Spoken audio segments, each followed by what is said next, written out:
What's up, guys? This is Higgins with Legal Automations. I'm on a quest to try out every filament in every color. And on today's episode, we're taking a deep dive into SUNLU's PETG in olive green. I've reviewed some of SUNLU's PETG before on the channel. This one happens to be the olive green. I am a fan of the fact that it comes in these bags that have the nice little pull tabs. Makes it a little bit easier to open up. Unless you're me, in which case I always seemingly have problems with them. But overall, I would prefer a Mylar bag that's reusable, but for the price point, I'll talk a little bit more about this later. You get a refillable spool if you want. These ones are reusable and everything like that. So, that has its benefits and has its downsides. One of its benefits is the fact that you can usually pick up spools that are a little bit cheaper. Anyway, this is the olive green color, and as you know, here at Legal Automations, we always dry our filament for at least 6 hours, so I'm going to go ahead and pick that into the filament dryer, and I will see you back here for the generic benchy. Alright, so if you're new here, we always start out by printing out a benchy in the generic filament settings in Bamboo Studios, in this case, generic PETG. So we're going to get that sliced up, and it should take a little over an hour. So we'll get that printed up along with all the other test prints, and I will see you soon. Alright, here we have all the test prints that we've printed out. Each one of these helps determine a bunch of different information about all the filaments about the filament as we go along. But here's the generic benchy.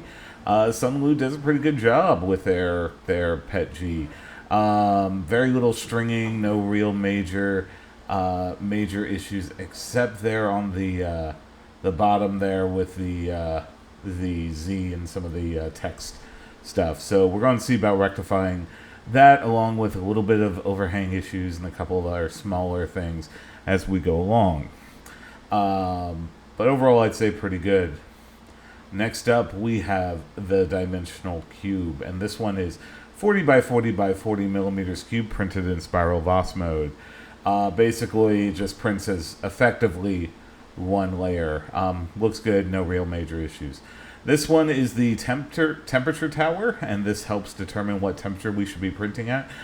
For this one, 240 seems to be pretty good. There's very little globbing and no stringing in the spike there. So it works out pretty well. So that's why I'm going to be recommending.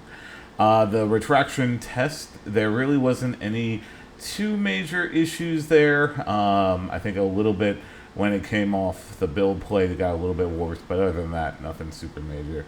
The max volumetric speed test turned out very absolutely wonderful. This one goes up to 28 millimeters cubed per second, which is roughly, it's relatively quick speed for PETG, and it's what I recommend.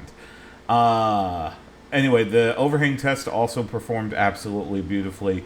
There was some loss of detail as we got towards 70, 75. That's pretty standard when it comes to PETG in general. So just if you're looking at something that has high tolerances or needs a finer detail, you're going to want to enable supports.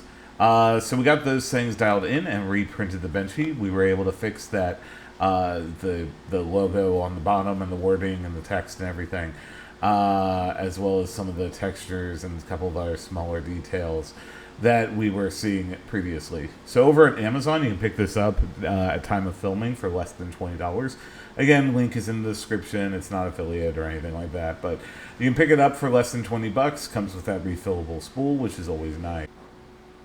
So my overall thoughts for SUNLU's PETG in olive green. If you're looking for this type of filament in this color, it works out absolutely amazing. Highly recommend. Comes with a refillable spool, $20, pretty good. Anyway, that's been SUNLU's PETG in olive green. If you like this type of content, be sure to leave a like, comment, subscribe. I'm a new channel.